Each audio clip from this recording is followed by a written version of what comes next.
I'd like us to turn in our Bibles to the book of Judges once again.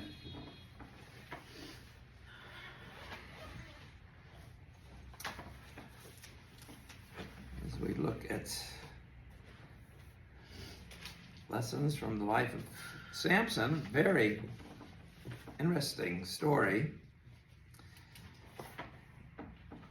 And I want us to begin in chapter 15 in verse 1. After some days, at the time of wheat harvest, Samson went to visit his wife with a young goat. And he said, "I will go to my wife in the chamber." But her father would not allow him to go in. And her father said, "I really thought that you utterly hated her, so I gave her to your companion. Is not her younger sister more beautiful than she? Please take her instead." And Samson said to them, "This time I shall be innocent in regard to the Philistines when I do them harm." So Samson went and caught 300 foxes and took torches, and he turned them tail to tail and put a torch between each pair of tails. And when he had set fire to the torches, he let the foxes go into the standing grain of the Philistines, and set fire to the stacked grain and the standing grain, as well as olive orchards. Then the Philistines said, "Who has done this?" And they said, "Samson, the son-in-law of the Timnite, because he has taken his wife and given her to his companion." And the Philistines came up and burned her and her father with fire. And Samson said to them, "Is this what you do? I swear I will be avenged on you, and after that I will quit." And he struck them hip and thigh with a great blow, and he went down and stayed in the cleft of the rock of Etam. Now, there are very few references to the book of Judges, in fact, in the New Testament. And we tend to think mainly, especially of Samson, but we think of really the statement in Hebrews chapter 11, verse 32, and I'll just read that. It says here, summing up, "What shall I say? For time would fail me to tell of Gideon," one of the judges, "Barak, Samson, and Jephthah." And then he goes on to talk of David and Samuel and prophets, "who through faith conquered kingdoms, enforced justice, obtained promises, stopped the mouths of lions, quenched the fire, escaped the edge of the sword, were made strong out of weakness, became mighty in war, put foreign armies to fight." Now, we don't interpret everything in Judges by that one verse. I mean, that verse is really in the midst of a sermon about faith and what can be accomplished for God, and that faith is the access to his storehouse of resources. The deliverance in every case here in Judges faces overwhelming odds, and it never looked like it could happen, but it did. But what I want to note is that Hebrews makes no comment on their character. That's not the purpose here. There are places in Hebrews, even in chapter 11, where it holds out those of faith as examples and lists the choices that they made to encourage us. But here, we're not told where to emulate Samson. And I think that's the point here that people often miss, because we look here and it tells a lot of his issues and problems and even his sins. But you miss the point here if you think that this book and its importance, its message is about Samson, because it's not. This is a story about God and how God is trying to stir up a very complacent, sinful nation, a nation that has gotten away from him. And so I want to preach to you this morning on how God stirs up complacent Christians, or complacent Christianity. Of course, in this case, it's the nation of Israel. And God will use sinful servants if he needs to. And whether or not the servants even want to cooperate, want to be part of God's program, God has no problem weaving them in to accomplish his will. And God controls people who think they are very independent of him. And here, when Israel should be in the conflict and they are not, well, God's going to stir them up. And he is going to use Samson. He said he would. And even though Samson's not doing nearly what he should be doing, not taking seriously his calling at all, even fighting against his commitment that God called him to as a Nazirite, yet God still is going to use him. And Samson reflects the national situation of Israel. The people had failed. God has called his people to a relationship with him. And that relationship of Israel, that's the highest privilege. I mean, when God saves you, you realize what a privilege that is. But these people are unwilling to keep the memory of God and his grace in their thoughts, and they lose their gratitude. And because of that, they lose their faith in him, they lose their obedience, and at the end of the book, the Israelites are no longer distinguishable from the Canaanites that surround them, that surround them. And yet the darker the picture is, the more brightly God shines here. We are not to be conformed to this world, but to be transformed. But this book is really about how the Israelites became, if you want to use the term, Canaanized. They just became like the world they were in. They were supposed to be in conflict with it, and God promised they would conquer it. But instead, they just conformed to it. And they had forgotten the name of the Lord. And they worshiped now with the Baals and the gods of the Canaanites.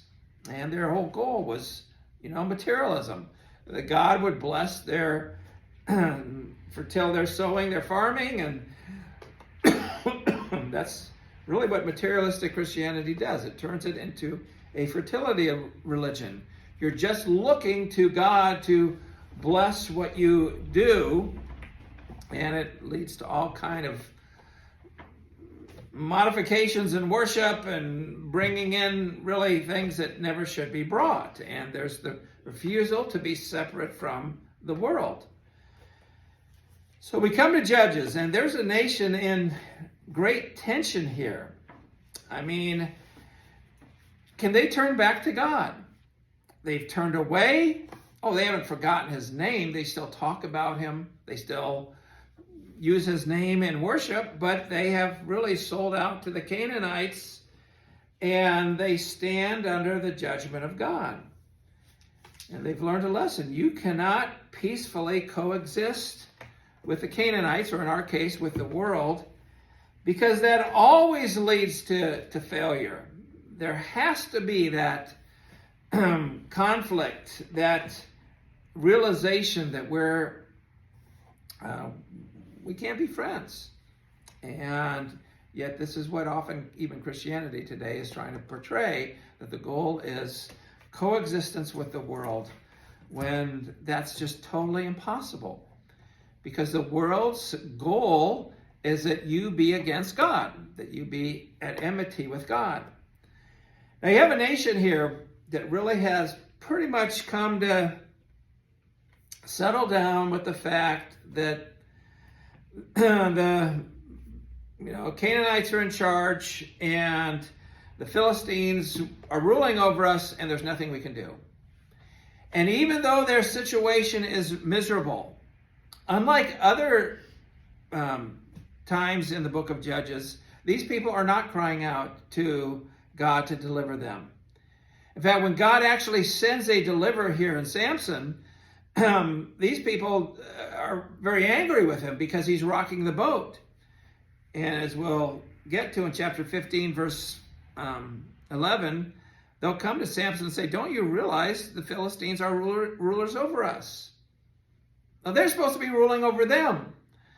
But now they're pretty much back in the place that they were all the way back in Egypt. And what they need is something to stir them up.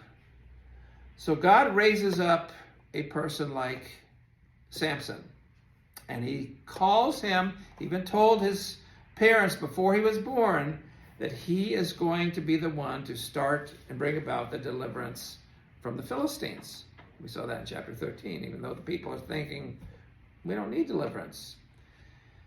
Now, what Samson is going to be here is a catalyst. It's a catalyst, and he's going to start a chain of reactions. Now, he's thinking he's acting very independently, as we're going to see, he has no real regard at all for his calling and the special privilege he's given by God. And here we're even saying that even the leadership is part of the problem here with the Israelites. I mean, Samson acts like he's just autonomous of God. He doesn't care about the Nazirite instructions that were given to his mother for him, his special calling, the fact that the angel of the Lord made one of his incredibly rare appearances to his mother and said, you're going to have a child. But God works even through those who really care very little to participate in what he's doing, even with those who have been very privileged. And God here works through, as we have seen, consistent throughout the scriptures, where it's not expected. He starts with a barren woman and her personal need. And he chooses, she's from a very insignificant town in Dan. And there's not a lot of faith going on in this area, in the whole nation, actually. And she has a husband who seems a little bit dense as to what has taken place. And the angel of the Lord appears to her and says she's going to have a son. She's been barren, and she has a son. And they name him Samson. Now, even that's not the best choice of a name, because Samson means little son, or we might say sunny today. But, you're talking about an area that's given over to the climate god or the weather god, Baal, and to choose the son and name your son Sunny, it's kind of like, in a Christian family maybe naming their son Buddha or something. It just doesn't really quite fit, and some say it's probably very pagan at first here, but that's what's happening in this nation. It's almost like the light's completely gone out. Yet, God is still there, and he's going to work. And he's going to work through a person you would never choose or never expect for God to work. And God takes the initiative. He's determined to shatter the status quo, even though the Israelites themselves want to keep the status quo. And you have here a chain reaction that's, as we saw last week, has already started. It started when Samson wanted to find out about, or wanted to marry this Timnite woman. But God has his way of dealing with people, and I want to just mention something here that I think we overlooked last week just because of time's sake.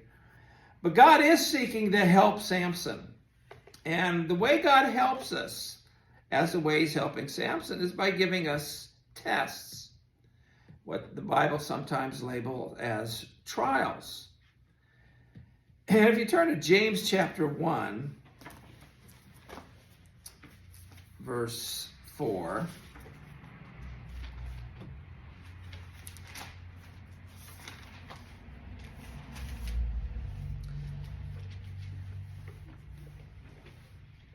or verse 2, count it all joy, my brothers, when you meet trials of various kinds.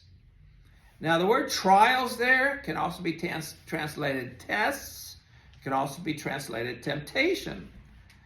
How do you know if a trial is a temptation or a solicitation to do evil, or is it a test? Well, for one thing, you can know that God never solicits a person to do evil.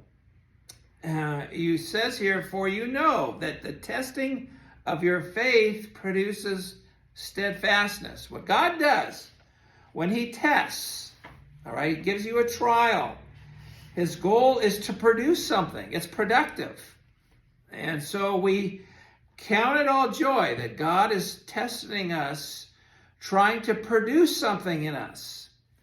Now, you come to verse 13 in James that says, let no one say when he is tempted, and that's the same word in verse 2. No one say when he's tempted, I am being tempted by God, for God cannot be tempted with evil, and he himself tempts no one. So understand, God does not ever solicit to do evil. He tries us. He tests us. And these tests are to produce something in us, to produce steadfastness of our faith. They're to affect our faith positively. And we are to count that joy. But there are times when a test, because of what we do with it, turns into a solicitation to do evil. And I, just give you an example. Abraham and Sarah, they were tested to wait for the promise. But what did they do? They turned that into something wrong by saying, we're tired of this test. And it actually became a solicitation to do evil. And they just step out of God's bounds, and they have a child through Hagar. And as you know, it just all fell apart. Now, what we have in Judges is a test given to Samson, and it's really to help him. It's to help him with his commitment to leadership and to really the commitment as a Nazirite. Where is this test found? Well, it's back in the previous chapter, the story of Samson when he's given the strength to tear a lion apart. And as we saw last week, he just tears it as though it's nothing. A lion attacks him when he's walking by a vineyard of the Philistines. And, it says in verse 5 of chapter 14, and Samson went down with his mother and father to Timnah, and they came to the vineyards of Timnah, and behold, a young lion came to him roaring, and the Spirit of the Lord rushed upon him. And although he had nothing in his hand, he tore the lion in pieces, as one tears a young goat. And the Spirit of God gave him the strength. He did not tell his father and mother what he had done. At some point they had parted here. Then he ran down and talked with a woman, and she was right in Samson's eyes. After some days he returned to take her, and he turned aside to see the carcass of the lion. Now there's a huge red flag, because he was a Nazirite, and one of the aspects of the Nazirite vow, which he had a lifelong vow, was not to touch a carcass. And behold, there was a swarm of bees in the body of the lion and honey, and he scraped it into his hand and went on eating as he went. And he came to his father and mother and gave them some, and they ate, but he did not tell them that he had scraped the honey from the carcass of the lion. Now think of that. We read through that, what happened there, but think about it. This honey was a work of God. Bees don't normally inhabit cadavers, okay? What bugs inhabit cadavers? It's always flies and maggots. It's not bees. So somehow, God did something to this lion that it just bypassed that putrefaction progress, and in other words, these bees, and even to have the bees here after just a few days in this body, and not just bees living there, but they're actually producing honey. What you have here really is a test of commitment to his Nazirite calling. He kills this lion, very proximity of the vineyard, whether or not that was the best place for him to be, near a vineyard, because that also affects his calling. And it puts him in a dangerous place. But what you have here is God somehow dealing with Samson in this way. Here's something appealing, but he knows he's not supposed to touch a carcass. And was Samson just saying, well, okay, this is there. I'm just going to take it anyway. I don't care what my calling is. And in other words, God gave him a test. It's a test to strengthen his commitment. He should have just walked by, all right, and said, I mean, here's an opportunity for him to say, that honey's desirable, but it's in a forbidden place for me. And it would have strengthened him and strengthened his resolve, which is something he desperately needed at this time. But instead, it's forbidden, but he weakens and he takes it. And just like a person who decides he's just going to defy his parents, or he's just going to defy the drug and do something and show how fearless he is and enjoy himself and discard any kind of consequences, ramifications. Let me remind you again of a couple things. According to Leviticus chapter 11, verses 24 and 25, any ordinary Israelite, any carcass, you don't touch it because it defiles you for a whole day. Any normal Israelite would have left the honey alone. A cadaver was particularly defiling for the Nazarite, and that's in Numbers 6:6. And here he sees sweetness in something that's defiling, and that's very common for Samson. He'll trade the temporary, the permanent for the temporary. He sees, he's going to see pleasure in a prostitute, and that's very defiling. And he's just, you think of it, who would even eat honey out of a carcass? That's, more than the 5-second rule we have about contamination. But just the fact that it's spiritually defiling, and then add to that, he brings it to his parents.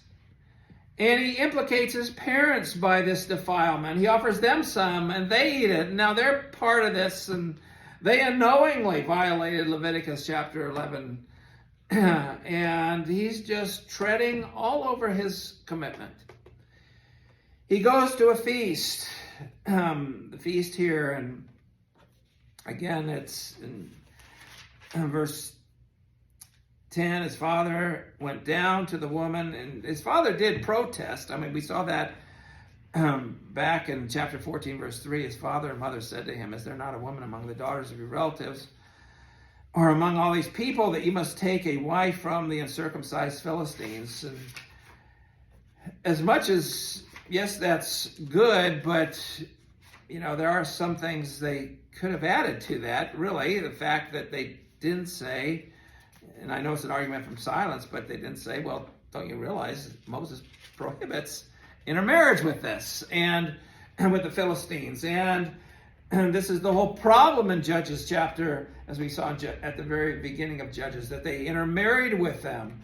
And could they at least have said, look, Samson, we had an angel appear to us and tell us that you're going to deliver us from the Philistines. Here you are marrying them. You're going against what we had a visit from the Lord himself, and they don't mention any of that. They make the protest, but then they go along with it.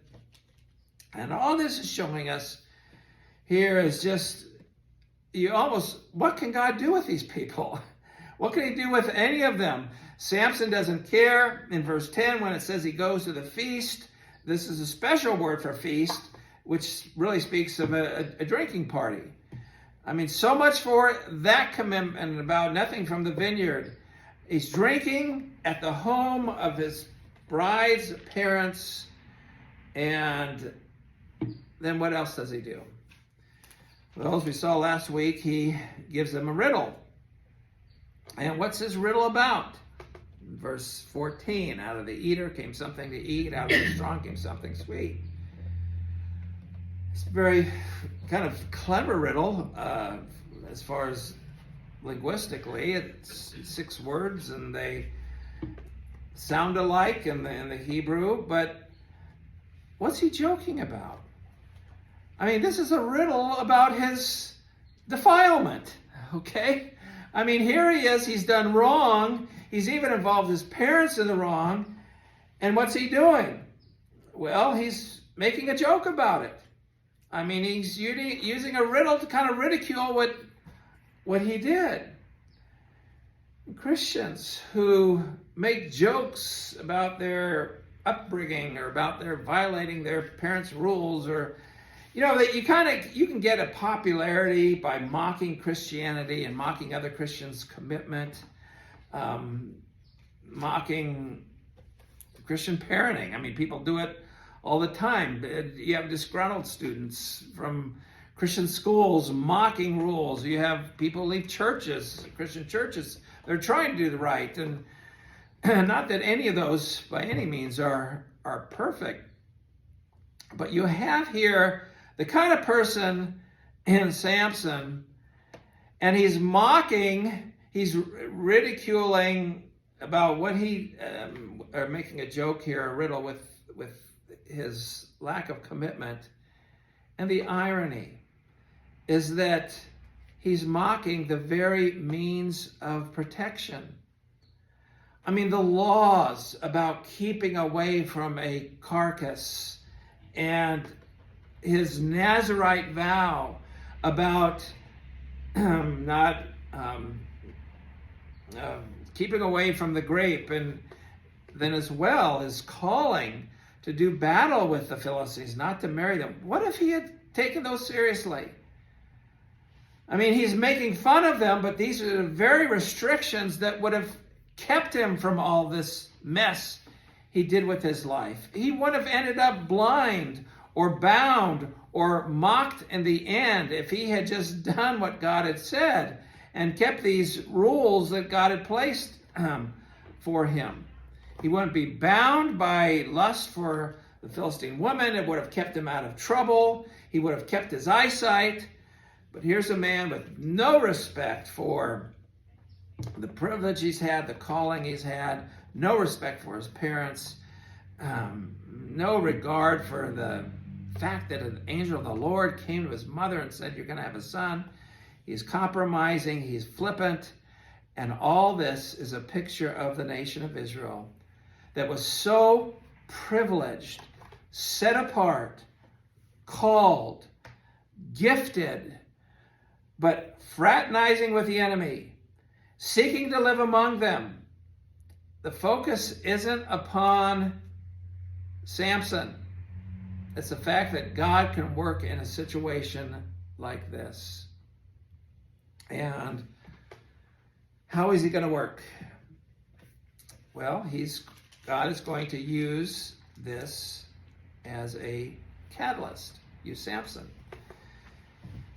In chapter 14, verse 4, his father and mother did not know that it was from the Lord, for the Lord was seeking an opportunity against the Philistines. That's something the Israelites should have been doing. At that time, the Philistines ruled over Israel. So God is going to have to step in. Here, the Israelites are no longer worried about separation from the Philistines. In fact, they actually like it now and are willing for them to rule over them. So because they are refusing to separate, God is going to have to seek a way to divide them, to split apart this affinity that the Israelites have gained for the Philistines. He's going to have to use someone here who is just as enmeshed in this as anyone else. And that's the amazing thing about God. He's still in good control. I mean, can any good thing come out of this when you have this situation and this kind of person to work with? Well, you can when there's God. God can take all this and work it together for his good. And what we're going to see here is that what Samson does is going to start a chain reaction that's going to result in a judgment and the deliverance beginning here in this story. Now, we come to chapter 15, verse 1. And again, it's the end of, we left Samson last week. He'd walked away from the wedding in a huff, and he went back to his father's house. At the end of verse 19, Samson's wife was given to his companion, who had been his best man. And the word best man there probably just, I think, we don't know exactly what these 30 Philistines were doing there. They were probably somehow just guarding Samson. They may even have been part of the military there. But come chapter 15, verse 1, and after some days, at the time of wheat harvest, Samson went to visit his wife with a young goat. So you have this very nice day in May, and Samson knocks on the door, and instead of flowers, he has a young goat, and he just wants to be with his new wife and go into the chamber with her, and he wants to have his honeymoon. And his father-in-law says there can't be any honeymoon. And he reminds Samson, now Samson, you remember, you walked away, and we thought you hated her, and we never heard from you, and you just went back home, and she married your best man. Now, before you get upset, she has a younger sister. She's a lot more pretty than she is, and it says Samson in verse 3 was incensed. And this is when the tempo starts to pick up on these reactions going back and forth.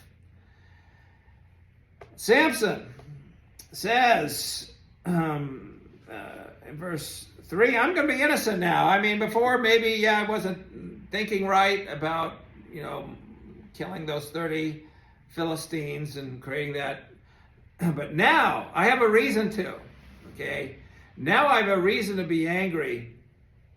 And he catches 300 foxes. Now, catching a fox, you got to be pretty fast. I mean, he's not just strong.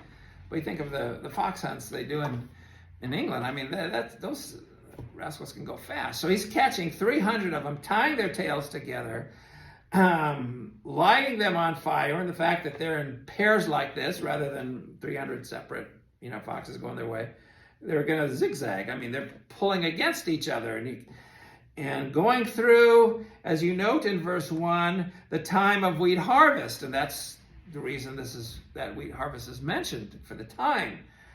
I mean, this is time just before you're about to close your account and get your money, and it just ruins the economy. Now, Samson is motivated. He's not motivated by a desire to do the will of God. And God doesn't need that. I mean, that's best for Samson if he is that way. For him, this is just personal anger. But I want you to understand, just like God can use the personal sorrow of a barren woman to help the whole nation, he can use the personal anger of a man to help the whole nation. I mean, God can work on any level. It doesn't mean it's best for Samson by any means, or for anyone else, but it doesn't stop God doing what he wills. Now, the Philistines are very upset. I mean, this has just ruined their economy for the whole year.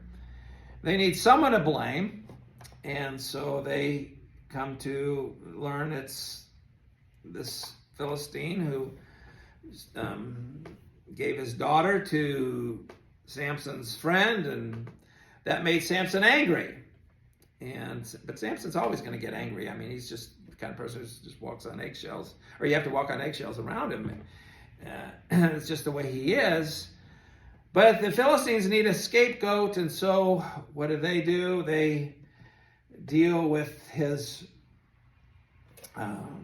wife, as they refer to her, and the father-in-law, and burn his whole household down. They have to just do something, even for appearance sake. And they vent, but they don't vent on Samson, because maybe they're afraid of Samson. And perhaps they thought, Samson's just as angry with them as we are, but we need to just do something, and so we'll kill his wife and her father and his family. And they do that, but that makes Samson all the more mad. And he's always angry. And Samson said to them in verse 7, if this is what you do, I swear I will be avenged on you, and after that I'll quit. He's always ready to quit. This is the last time I'm going to get so angry and do something, but it never is. And he struck them, verse 8, hip and thigh. It's kind of the idea you put your foot, it's actually a wrestler's term, you put your foot on their thigh or your leg on their thigh to when you've conquered them. And he just does this and kills a lot of them. And then he goes to the rock of Edom. And Samson seems even unaware about the Spirit of God, or maybe he just doesn't care. And yet you have this irony of the way this is all working together. I want to see here a pattern taking place. I mean, for the Philistine side, every episode, the Philistines seem to like they come up with a solution, and yet it always falls apart. It always works against them. They always fall into their own net.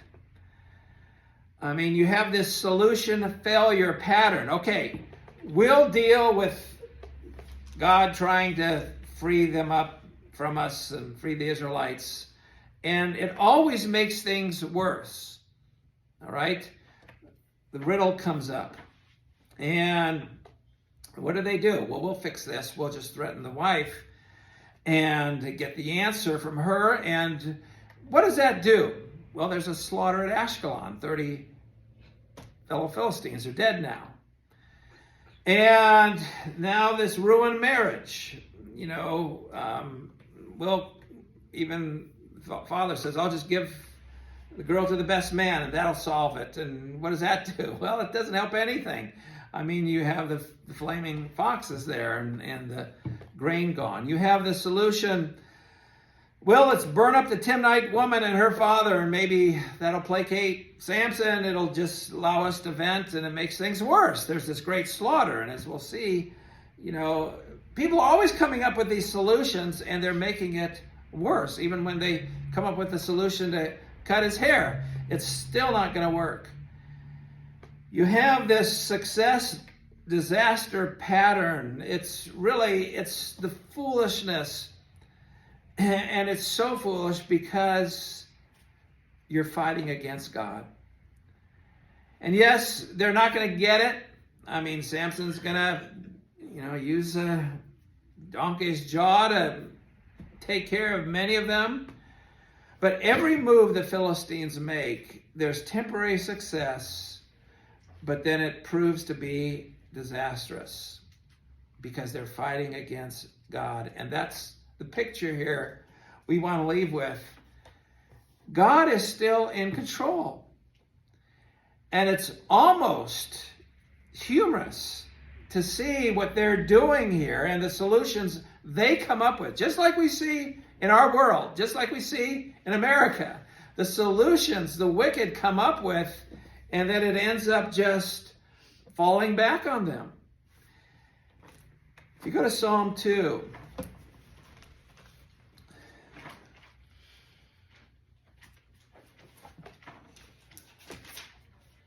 why do the nations rage and the people plot in vain? The kings of the earth set themselves, and the rulers take counsel against the Lord and against his anointed, saying, let us burst their bonds apart and cast away their cords from us. Let's cast away the cords of God and his restrictions, and we're going to be free. And this is coming even from the kings of the earth, the rulers. They counsel together. This is going on all over the country, all over the world, all the time. It doesn't matter if it's a tribe somewhere. It doesn't matter if it's a parliament. It doesn't matter if it's a dictatorship. This is ultimately what man is trying to do, and these Philistines, the same thing. But notice in verse 4, he who sits in the heavens laughs. The Lord holds them in derision. It's just ridiculous. I mean, what the Philistines are doing, and one man has labeled this the Philistine follies. I mean, they always fall flat on their face. And it's just, like one of those old Three Stooges shows where someone's real small little guy's trying to box someone who's much bigger, and the bigger man's just holding his forehead and he's swinging away and he's not hurting him at all. I mean, that's the way it is with the wicked when they try to box with God. Now, the laughing matter is their arrogance, all right? It's not saying that they don't cause pain and suffering. They do. But to think that they can foil God's purposes, they're fighting an invisible God. And in this case, we realize as they fight Samson, they're fighting someone that we read about 3 times. The Holy Spirit has rushed upon him. And they can't figure out what's happening because the Holy Spirit and the idea of rushing upon him is invisible. You can't see the Holy Spirit, but he's God. And he is all-powerful, as all-powerful as, of course, every member of the Trinity, or any other member of the Trinity. And you can't see him because he is invisible, but he is there, and he's working, and he's involved. And God is not someone who stands off in the chaos of our times. I mean, we look at this and we say, this is, does anyone even care about God at this point? Does anyone care about the situation? Not even the deliverer that God raised up cares about it. But God does care. And he's doing something. And he's working. And here, in this day, when everything seems like it's just out of control, God is in control. In our day, when it seems like things are out of control, they're not out of control. God's able to use people who fight him. They're really no threat to him. And even the people he raises up, if they choose to their own destruction, not to obey him, it's nothing for God to still use them as a catalyst to accomplish his will. And it's the same thing for us. Personally, individually, the times when things or people seem out of control, God doesn't stand afar off. I mean, things might look this way, but it's not looking at people. It's a matter of looking to God. Let's have every head bowed and every eye closed. Heavenly Father, may your word have its way in our hearts. Lord, when you see here as we study the chaos that's taking place and the people reacting back and forth and just responding the way they do, and the anger and the hatred, and just seems as though there's no end to it, yet it's all fitting into your plan. It's all happening according to your will. It's not too hard for you to control and to weave to accomplish what you would have accomplished. May your word do its work in our hearts. May we realize we're serving the same God today as in the day of Samson. In Jesus' name.